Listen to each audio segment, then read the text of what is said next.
सभी हिंदी साहित्य प्रेमियों का हिंदी साहित्य की क्लास में आपका हार्दिक स्वागत अभिनंदन।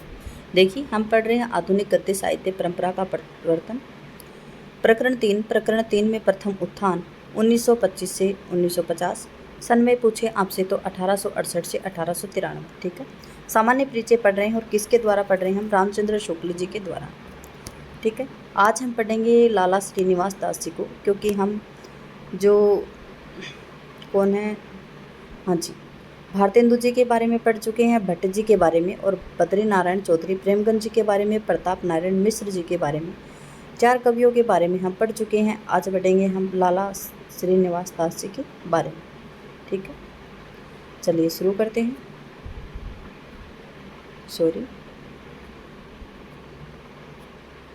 ये देखिए, लाला श्रीनिवास दास जी के पिता लाला मंगली लाल मथुरा के प्रसिद्ध सेठ लक्ष्मीचंद के मुनीम क्या मैनेजर थे, जो दिल्ली में रहा करते थे। वहीं श्रीनिवास दास जी का जन्म संवत 1908 में, मृत्यु 1944 में हुई थी। ठीक है, भारतेंदु के समसामयिक लेखकों में उनका भी एक विशेष स्थान था। उन्होंने कई नाटक लिखे हैं। प्रहलाद चरित्र 44 दृश्यों का एक बड़ा नाटक है। प्रहलाद चरित्र क्या है? 44 दृश्यों का एक बड़ा नाटक है। किनका है? लाला श्रीनिवास दास जी का। पर उसके संवाद आदि रोचक नहीं है, भाषा भी अच्छी नहीं। तप्ता सम्रण नाटक सन 1874 में हरिश्चंद्र मैगजीन में छपा था। हरिश्चंद्र मैगजीन किसकी थी? तो आपको याद होगा, संवत 1930 में किसने निकाली थी? हरिश्चंद्र मैगजीन नाम से भारतेंदु हरिश्चंद्र जी ने। ठीक है, पहले हरिश्चंद्र मैगजीन नाम से, फिर 8 अंक छपने के बाद में 9वें अंक में हरिश्चंद्र चंद्रिका नाम से छपने लगी थी। याद रखेंगे, पीछे का कोरिलेट करते हुए पढ़ेंगे तो आपको सब कुछ याद हो जाएगा। किसकी थी? हरिश्चंद्र मैगजीन की। और किस में छपी? किसकी छपी थी? लाला श्रीनिवास दास जी की। ये जो तप्ता सम्रण नाटक है, ये सन 1874 में किस में छपा था? हरिश्चंद्र मैगजीन में छपा था। पीछे सन 1883 में यह पुस्तकाकार रूप में प्रकाशित हो गया था। तप्ता सम्रण नाटक है वो पहले हरिश्चंद्र मैगजीन में छपा, फिर पुस्तक के रूप में 1883 में प्रकाशित हुआ था। इसमें तप्ता और सम्रण की पौराणिक प्रेम कथा है। क्या है इसमें? तप्ता और सम्रण की एक पौराणिक प्रेम कथा। सम्रण ने तप्ता के ध्यान में लीन रहने के कारण गौतम मुनि को प्रणाम नहीं किया। देखिए, सम्रण क्या थे कि जो तप्ता के ध्यान में थे वो, तो गौतम मुनि वहाँ पे आ जाते हैं और उनको वो प्रणाम नहीं करते। इस पर उन्होंने शाप दे दिया। किसने दे दिया? गौतम मुनि ने सम्रण को शाप दे दिया। कैसा? कि जिसके ध्यान में तुम मगन हो वह तुम्हें भूल जाए। फिर सदैव होकर शाप का यह परिहार उन्होंने बताया कि अंग स्पर्श होते ही तुम्हारा स्मरण हो जाएगा। ठीक है, सदैव मतलब फिर उनको दया आई और शाप का परिहार बताया। जो श्राप उन्होंने दिया था उसका परिहार मतलब उसको श्राप से वो मुक्त हो जाए, तो क्या बताया कि उसका अंग स्पर्श होते ही वो तुम्हारा इसमें हो जाएगा। ठीक है, लाला जी ने फिर आगे क्या बताया गया है? लाला जी ने अगले जो कौन सा नाटक लिखा? रणधीर प्रेम मोहिनी नाटक भी उस समय अधिक चर्चा में रहा था। पहले यह नाटक संवत 1934 में प्रकाशित हुआ था। इसके साथ एक भूमिका भी, जिसमें नाटकों के संबंध में कई बातें अंग्रेजी नाटकों की दृष्टि में रखकर लिखी गई थी। देखिए, जो रणधीर और प्रेम मोहिनी नाटक है, ये भी इनका उस समय में अधिक चर्चित था। और कब था ये नाटक? संवत 1934 में प्रकाशित हुआ था। इसमें क्या था कि इसके साथ एक भूमिका भी, नाटकों के संबंध में कई बातें अंग्रेजी नाटकों पर दृष्टि रखकर लिखी गई थी। जो रणधीर प्रेम मोहिनी नाटक है, इसके साथ एक भूमिका भी प्रकाशित की गई थी। यह स्पष्ट जान पड़ता है कि यह नाटक उन्होंने अंग्रेजी नाटकों के ढंग से लिखा था। जो रणधीर और प्रेम मोहिनी नाटक है वो किसका था? अंग्रेजी नाटकों के ढंग का था। रणधीर और प्रेम मोहिनी नाम ही रोमियो एंड जूलियट की ओर ध्यान ले जाता है। किसकी ओर ध्यान ले जाता है? रोमियो एंड जूलियट की ओर। कथा वस्तु भी इनकी सामान्य प्रथानुसार पौराणिक और ऐतिहासिक न होकर कल्पित है, पर यह वस्तु कल्पना मध्य युग के राजकुमारियों के क्षेत्र भीतर में हुई है। पाटन का राजकुमार है और सूरत की क्या है, राजकुमारी। देखिए जो इसकी कथा है रणधीर और प्रेम मोहिनी की, वो किस प्रकार की है, प्रथानुसार है, पौराणिक और ऐतिहासिक न होकर एक कल्पित नाटक, कल्पित है ये। और कल्पना भी कैसी है, एक मध्य युग के राजकुमार और राजकुमारी के क्षेत्र भीतर हुई कथा है इसमें। और क्या है, पाटन का राजकुमार है और सूरत की क्या है, राजकुमारी। पर दृश्यों में देश कालानुसार सामाजिक परिस्थिति का ध्यान नहीं रखा गया। ठीक है, कुछ दृश्य तो आजकल का समाज सामने लाते हैं, कुछ मध्य युग का और कुछ प्राचीन काल का, जब स्वयंवर की प्रथा प्रचलित थी। पात्रों के अनुकूल भाषा रखने के प्रयत्न में मुंशी जी की भाषा इतनी घोर उर्दू कर दी गई है कि केवल हिंदी पढ़ा व्यक्ति एक पंक्ति भी नहीं समझ सकता था। भाषा कैसी कर दी है इन्होंने, उर्दू कर दी है, घोर उर्दू कर दी है। और इसमें जो हिंदी पढ़ने वाले लोग थे वो एक भी शब्द उसका नहीं समझ, कहाँ स्वयंवर और कहाँ ये मुंशी जी। ठीक, जैसा ऊपर कहा जा चुका है कि यह नाटक अंग्रेजी नाटकों के ढंग पर लिखा गया था। कौन सा, रणधीर और प्रेम मोहिनी। इसमें प्रस्तावना नहीं रखी गई है। दूसरी बात यह है कि यह दुखांत नाटक, ठीक है, रणधीर और प्रेम मोहिनी वो कैसा नाटक है, दुखांत नाटक। भारतीय रूपक क्षेत्र में दुखांत नाटकों का चलन नहीं था। इनकी अधिक चर्चा का एक कारण यह भी था, अधिक चर्चा का कारण क्या था कि दुखांत नाटक था और भारतीय रूपक क्षेत्र में क्या था, दुखांत नाटकों का प्रचलन उस समय पे नहीं था। लाला जी का जो संयोगिता स्वयंवर नाटक सबसे पीछे का है, यह पृथ्वीराज द्वारा संयोगिता हरण का प्रचलित प्रवाद है, उसको लिखा गया। लाला जी का जो संयोगिता स्वयंवर है वो नाटक सबसे पीछे का है, लेकिन वो किस पे लिखा गया है कि पृथ्वीराज ने जब संयोगिता का हरण किया था उस समय पे जो प्रचलित जो प्रवाद है उसको लेकर लिखा गया था। श्रीनिवास दास जी ने परीक्षा गुरु नाम का एक शिक्षाप्रद उपन्यास भी लिखा है। परीक्षा गुरु इनका बहुत ही महत्वपूर्ण नाटक है, मैंने कंप्लीट पढ़ा था उसको। उसमें ऐसे व्यक्ति की दशा है जिसमें उसके पास में पैसे तो कम होते हैं और खर्चे करता है वो ज़्यादा, ठीक है, और खर्चे भी इतने करता है कि अंत में वो कर्जवान हो जाता है। लेकिन उसका एक अच्छा दोस्त है, वो उसको सलाह देता रहता है, लेकिन वो नहीं मानता, उस चीज़ को नहीं मानता है। लास्ट में क्या होता है कि उसको जेल में डाल दिया जाता है कर्जे की वजह से। सभी को लगता है कि ये हमारे पैसे खाए जाएगा, ये नहीं देगा। और जो चापलूस लोग हैं जो उसकी नौकरी चाकरी करते हैं वो उसे मीठी मीठी बातों में बहकाते हैं और बीच में उसके पैसे को खा लेते हैं। ठीक है, तो क्या होता है कि अंत में जो उसका दोस्त है वही उसको छुड़ा के लेके आता है। उसके दो छोटे छोटे बच्चे भी रहते हैं, एक बीवी भी रहती है। अंतिम सुखांत नाटक है ये, अंत में इसका सुखपूर्वक अंत होता है नाटक का। लेकिन परीक्षा गुरु नाटक ऐसा है कि उसमें आपको बहुत अच्छी शिक्षा मिलेगी, टाइम लगे तो आप ज़रूर पढ़ना उसको। वे खड़ी बोली की बोलचाल के शब्द और मुहावरे अच्छे लाते थे। उपयुक्त चारों लेखकों में प्रतिभाशालियों का मनमोजीपन था। क्या था? उपयुक्त चार कवि कौन? हरिश्चंद्र जी पढ़ चुके हम, प्रताप नारायण मिश्र पढ़ चुके, भट्ट जी पढ़ चुके और प्रेमगंज जी। तो उपयुक्त जो चारों लेखक हैं उनमें प्रतिभाशाली और मोजीपन था। पर लाला श्रीनिवास दास जी व्यवहार में दक्ष और संसार का ऊंचा नीचा समझने वाले पुरुष थे। ठीक है, ऊपर के चार कौन थे? प्रतिभाशाली थे और मनमोजीपन थे, बता दिया मैंने चारों कौन थे। लेकिन श्रीनिवास दास जी थे, ये क्या थे? व्यवहार में दक्ष थे और संसार का ऊंचा नीचा समझने वाले पुरुष थे। अतः उनकी भाषा संयत और साफ सुथरी तथा रचना बहुत कुछ सउद्देश्य होती थी। परीक्षा गुरु का कुछ अंश इस प्रकार से ही देखिए, ये मैं बता देती हूँ आपको। मुझे आपकी यह बात बिल्कुल अनोखी मालूम होती है कि भला परोपकारवादी शुभ कामों का परिणाम कैसे बुरा हो सकता है। पंडित पुरुषोत्तम दास ने कहा था, जैसे अन्न प्राणाधार है परंतु अति भोजन से रोग उत्पन्न होता है। लाला बृजकिशोर कहने लगे, देखिए परोपकार की इच्छा अत्यंत उपकारी है। ये लाला जो बृजकिशोर है ये उन्हीं का दोस्त है। और लास्ट में जो लाला बृजकिशोर है वो जो नाम याद नहीं आ रहा, क्या नाम था उनका, उसकी जो लेकिन ये लाला बृजकिशोर इनको छुड़ा के लेके आते हैं। देखिए परोपकार की इच्छा अत्यंत उपकारी है परंतु हद से आगे बढ़ने पर वह फिजूल खर्ची समझी जाएगी। देखिए फिजूल खर्ची मैं बता रही हूँ ना आपको कि क्या है कि पैसे कम होते हैं उसके पास में, पैसे ठीक ठाक भी होते हैं लेकिन फिजूल खर्ची वो ज़्यादा करता है और अपने कुटुंब परिवार आदि का सुख नष्ट हो जाता है। देखिए इस प्रकार से इसका सुख नष्ट हो गया, इसकी बीवी को और इसके बच्चे को अपने पीहर छोड़ना पड़ा उनको और खुद जेल में। जो आलसी अथवा अधर्मियों की सहायता की तो उससे संसार में आलस्य और पाप की वृद्धि होगी। कौन समझा रहे हैं? लाला बृज किशोर समझा रहे हैं। किनको? लाला मदन मोहन सिंह है शायद उनका नाम, कि उनके साथ में जो आलसी जो अधर्मी रहते हैं उनकी सहायता उनको नहीं करनी चाहिए। इसी पर कुपात्र में भक्ति होने से लोक परलोक दोनों ही नष्ट हो जाएंगे। न्यायपरता यद्यपि सब वृत्तियों के समान रखने वाली है, परंतु इनकी अधिकता से भी मनुष्य के स्वभाव में मिलनसारी नहीं रहती, क्षमा नहीं रहती। जब बुद्धिवृत्ति के कारण किसी वस्तु के विचार में मन अत्यंत लग जाएगा तो जानने लायक पदार्थों में अज्ञानता बनी रहेगी। आनुषंगिक प्रवृत्ति के प्रबल होने से जैसा संग होगा वैसा रंग तुरंत लग जाएगा। ठीक है।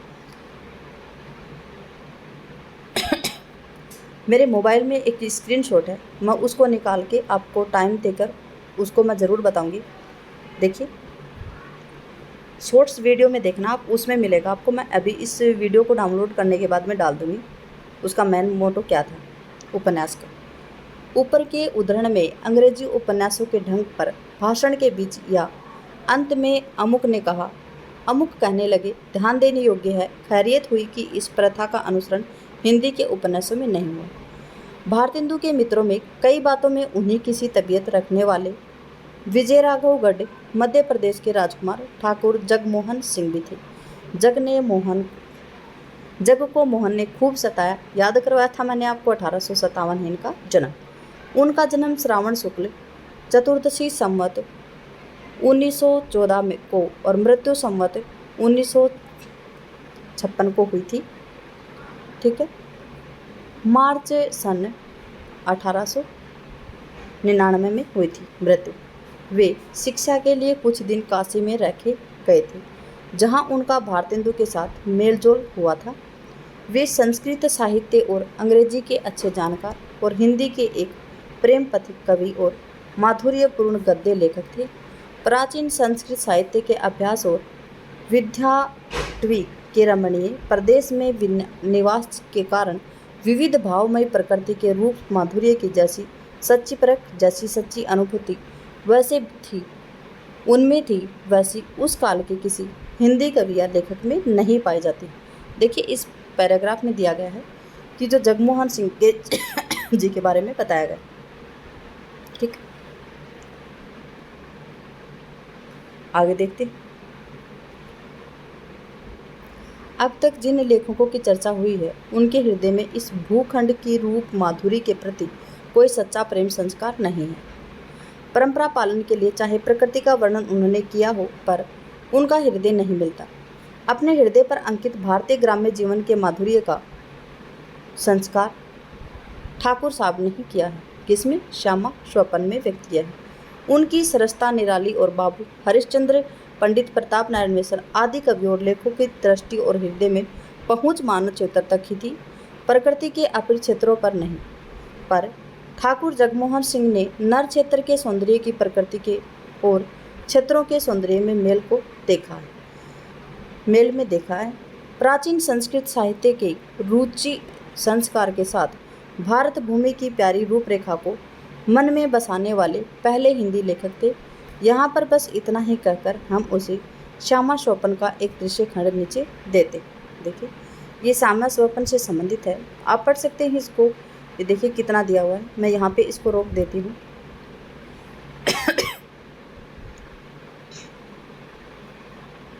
आप इतना ही स्वयं पढ़ सकते हैं। श्यामा स्वपन से संबंधित है ये। फिर उसके बाद में है यहाँ से यहाँ तक आप स्क्रीनशॉट ले लीजिए, पढ़ लीजिए आप स्वयं। ठीक है, ले लिया। अब देखिए, कवियों के पुराने प्यार की बोली में देश की दृश्यावली को सामने रखने पर मूक समर्थन तो इन्होंने किया ही है, साथ ही भाव की प्रबलता और प्रेरित कल्पना के विकल्प और विक्षेप को अंकित करने वाली एक प्रकार की प्रलाप शैली भी इन्होंने निकाली है, जिसमें रूप विधान का विलक्षण प्रदान था, न कि शब्द विधान का। क्या अच्छा होता है यदि इस शैली का हिंदी में स्वतंत्र रूप से विकास होता। किस शैली का? प्रलाप शैली का। तब तो बंग साहित्य में प्रचलित इस शैली का शब्द प्रधान रूप, जो हिंदी में कुछ काल से चढ़ाई कर रहा था, अब काव्य क्षेत्र का अतिक्रमण कर कभी कभी विषय निरूपक निबंधों तक ही अर्थग्रास करने दौड़ता है। शायद जगह न पाता। आगे हैं बाबू तोताराम। ये जाति के कायस्थ थे। इनका जन्म 1904 संवत 1904 को हुआ था। मृत्यु दिसंबर 1902 में हुई थी। बीए पास करके ये हेडमास्टर हुए। अंत में नौकरी छोड़कर अलीगढ़ के प्रेस खोलकर भारत बंधु पत्र निकाला इन्होंने। भारत बंधु पत्र किसने निकाला था? तो बाबू तोताराम जी ने निकाला था। हिंदी का हर प्रकार से हित साधन करने वाले ये जब भारतेंदु जी खड़े हुए थे उस समय उनका साथ देने वालों में ये भी थे। इन्होंने भाषा संवर्धनी नाम से एक सभा स्थापित की थी। किसने की थी? बाबू तोताराम ने भाषा संवर्धनी नाम से एक सभा भी स्थापित की थी। ये हरिश्चंद्रिका के लेखकों में से थे। देखिए चंद्रिका जो भारतेंदु हरिश्चंद्र जी की पत्रिका थी उसके लेखक भी रह चुके हैं। उसमें कीर्ति केतु नाम का इनका एक नाटक भी निकला था। किसका निकला था? बाबू तोताराम का। किस में निकला था? हरिश्चंद्रिका में। किस नाम से? तो कीर्ति केतु नाम से।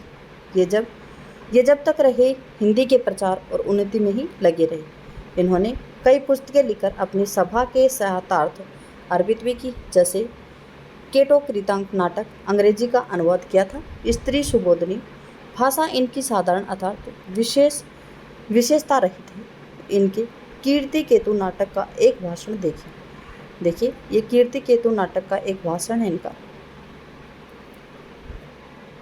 पढ़ देती हूँ मैं छोटा सा ही। यह कौन नहीं जानता परंतु इस नीच संसार के आगे कीर्ति केतु बेचारे की क्या चलती है, जो पराधीन होने ही से प्रसन्न रहता है और शिशुकुमार की शरण जा गिरने का जिसे चाव है। हमारा पिता अत्रिपुर में बैठा हुआ वृथा रमावती नगरी की नाम मात्र प्रतिष्ठा बनाई है। नवपुर की निबल सेना और एक रीति तोथी सभा जो निष्फल युद्धों से शेष रह गई थी वह उसके संग। और हे ईश्वर, भारतेंदु के साथ हिंदी की उन्नति में योग देने वालों में नीचे लिखे महानुभाव भी विशेष उल्लेखनीय रहे हैं। कौन रहे हैं? पंडित केशव राम भट्ट महाराष्ट्रीय विद्वान थे, महाराष्ट्रीय ब्राह्मण थे जिनके पूर्वज बिहार में बस गए थे। उनका जन्म संवत 1911 और मृत्यु 1961 में हुई थी।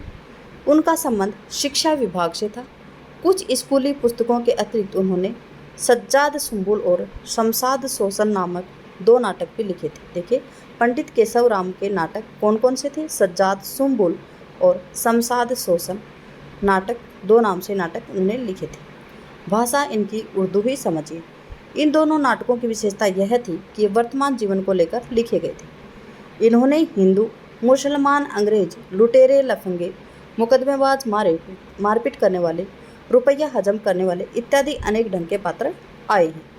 संवत 1929 में उन्होंने बिहार बंधु निकाला था। पंडित केशवराम का कौन सा था? बिहार बंधु पत्र था निकाला था, जो 1931 में बिहार बंधु प्रेस खोला गया था। 1931 में क्या खोला गया था? बिहार बंधु प्रेस खोला गया था।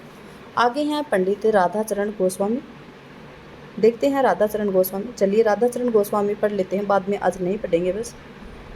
देखिए पंडित राधाचरण गोस्वामी का जन्म वृंदावन में संवत 1925 में हुआ था। मृत्यु संवत 1982 दिसंबर सन 1924 को हुई थी 1925 को हुई थी। ये संस्कृत के बहुत अच्छे विद्वान थे। हरिश्चंद्र मैगजीन को देखते देखते इन्होंने देशभक्ति और समाज सुधार के भाव जगे थे। राधाचरण गोस्वामी में हरिश्चंद्र मैगजीन को देखते देखते उनमें देशभक्ति और समाज सुधार के भाव जगे थे। साहित्य सेवा के विचार में इन्होंने भारतेंदु नाम से एक पत्र भी कुछ दिनों तक वृंदावन से निकाला था। देखिए हरिश्चंद्र मैगजीन जो भारतेंदु जी की थी, उनसे इनके दिल में देशभक्ति और समाज सुधार के भाव जगे थे। फिर उन्होंने साहित्य सेवा के विचार से इन्होंने भारतेंदु जी के नाम पर ही भारतेंदु नाम का पत्र निकाला था। याद रखेंगे भारतेंदु नाम से पत्र किन्होंने निकाला था? भारतेंदु जी ने नहीं निकाला था, इस बात को याद रखेंगे। किसने निकाला था? पंडित राधाचरण गोस्वामी ने निकाला था। ठीक है, कहाँ से निकाला था? वृंदावन से। अनेक सभा समाजों में सम्मिलित होने और समाज सुधार का उत्साह रखने के कारण कुछ ब्रह्म समाज की ओर आकर्षित हुए थे। ठीक है, उनके पक्ष में हिंदू बांधव ने कई लेख लिखे गए थे। देखिए उनके पक्ष में, किनके पक्ष में, पंडित राधाचरण गोस्वामी के पक्ष में हिंदू बांधव के कई लेख भी लिखे गए थे। भाषा इनकी गठी हुई होती थी। इन्होंने कई बहुत ही अच्छे मौलिक नाटक लिखे हैं। कौन से लिखे हैं इनके मौलिक नाटक? सुदामा नाटक है, सती चंद्रावली है, अमर सिंह राठौड़ है, तन मन धन श्री गोसाई जी को अर्पण। इनमें से सती चंद्रावली और अमर सिंह राठौड़ बड़े नाटक हैं। ठीक है, सती चंद्रावली और जो अमर सिंह राठौड़ हैं वो बड़े नाटक हैं, जबकि इनके नाटक कौन कौन से? सुदामा नाटक, सती चंद्रावली, अमर सिंह राठौड़, तन मन धन श्री गोसाई जी को अर्पण। ये इनके क्या नाटक हैं? मौलिक नाटक है, न कि अनुदित नाटक है। मौलिक नाटक क्या होते हैं कि मौलिक नाटक अपने स्वयं के मन में आए और अपने विचार प्रकट हो, स्वयं का हो, दूसरे किसी का नहीं हो, वो अपना मौलिक नाटक, मौलिक रचना होती है। अनुवाद क्या होती है कि किसी दूसरे की रचना को लेकर दूसरी भाषा में उसका अनुवाद किया जाए, वो अनुवादिक होती है। सती चंद्रावली की कथावस्तु औरंगजेब के समय हिंदुओं पर होने वाले अत्याचारों का चित्र खींचने के लिए बड़ी निपुणता के साथ कल्पित की गई। ठीक, सती चंद्रावली की कथावस्तु कहाँ से ली गई कि औरंगजेब के समय जो हिंदुओं पर अत्याचार हो रहे थे उसके चित्र को खींचने के लिए बड़ी निपुणता के साथ कल्पना की गई। अमर सिंह राठौड़ ऐतिहासिक हैं। नाटकों के अतिरिक्त इन्होंने विरजा, जावित्री और मृण्मयी नामक उपन्यासों के अनुवाद भी बंग भाषा में किए। कौन कौन से नाटकों के अतिरिक्त विरजा, जावित्री और मृण्मयी नामक उपन्यासों के अनुवाद बंग भाषा में किए। पंडित अंबिकादत्त व्यास। पंडित अंबिकादत्त व्यास का जन्म संवत 1915 और मृत्यु 1957 हुई थी। ये संस्कृत के प्रतिभाशाली विद्वान, हिंदी के अच्छे कवि और सनातन धर्म के बड़े उत्साही उपदेशक थे। कौन? पंडित अंबिकादत्त व्यास। इनका जन्म सन 1858 को हुआ था। ठीक है, इनके धर्म संबंधी व्याख्यानों की धूम रहा करती। अवतार मीमांसा आदि धर्म संबंधी पुस्तकों के अतिरिक्त इन्होंने बिहारी के दोहों के भाव को विस्तृत करने के लिए बिहारी बिहार नाम से एक बड़ा काव्य ग्रंथ लिखा था। गद्य रचना का भी विवेचन इन्होंने अच्छा किया है। पुरानी चाल की कविता जैसे पावस पचासा के अतिरिक्त इन्होंने गद्य काव्य मीमांसा आदि अनेक गद्य की पुस्तकें लिखी हैं। उन्होंने के स्थान पर इन्होंने उन्होंने लिखते हैं। ठीक है, याद रखेंगे ये बिहारी बिहार नाम से इन्होंने एक काव्य ग्रंथ लिखा है बिहारी के दोहों की विस्तृत भाव देने के लिए। और जो अवतार मीमांसा है वो धर्म संबंधी पुस्तक है इनकी। ठीक, दो लिखी है इन्होंने। कौन कौन सी? अवतार मीमांसा है जो धर्म संबंधी पुस्तक, ठीक, और एक जो बिहारी बिहार नाम से जो बिहारी के दोहे हैं उनका विस्तृत भाव को विस्तृत करने के लिए लिखा है। और ये क्या है? एक बड़ा ही काव्य ग्रंथ है। ठीक है, फिर क्या है? पुरानी चाल की कविता जैसे पावस पचासा के अतिरिक्त इन्होंने गद्य काव्य मीमांसा आदि अनेक गद्य पुस्तकें भी लिखी हैं। ठीक है, ब्रज भाषा की अच्छी कविता ये बाल्यावस्था से ही करते थे, जिसमें बहुत शीघ्र रचना करने का इन्हें अभ्यास हुआ था। कृष्ण लीला को लेकर इन्होंने ब्रज भाषा में एक ललिता नाटक लिखी थी। भारतेंदु के कहने पर इन्होंने गो संकट नाटक लिखा था। देखिए, भारतेंदु जी के कहने के ऊपर इन्होंने कौन सा नाटक लिखा था? गो संकट नाटक। किसने लिखा था? अंबिकादत्त व्यास जी ने, जिसमें हिंदुओं के बीच असंतोष फैलने पर अकबर द्वारा गोवध बंद कर दिए जाने की कथावस्तु। अकबर द्वारा गोवध बंद किए जाने की कथावस्तु किसमें है? तो गो संकट नाटक में है। और किसका है गो संकट नाटक? तो ये है अंबिकादत्त व्यास जी का। और किसके कहने पर लिखी थी? तो भारतेंदु जी के कहने पर लिखी थी। देखिए कितने क्वेश्चन बन रहे हैं। समझ के पढ़ेंगे तो आपको बिल्कुल समझ में आएगा, इग्नोर करते हुए पढ़ेंगे तो आप खुद हानि में जाने वाले हैं। ठीक है, क्लास में बने रहने के लिए आपका धन्यवाद। दिन शुभ रहे। जय हिंद, जय भारत, जय जवान, जय किसान।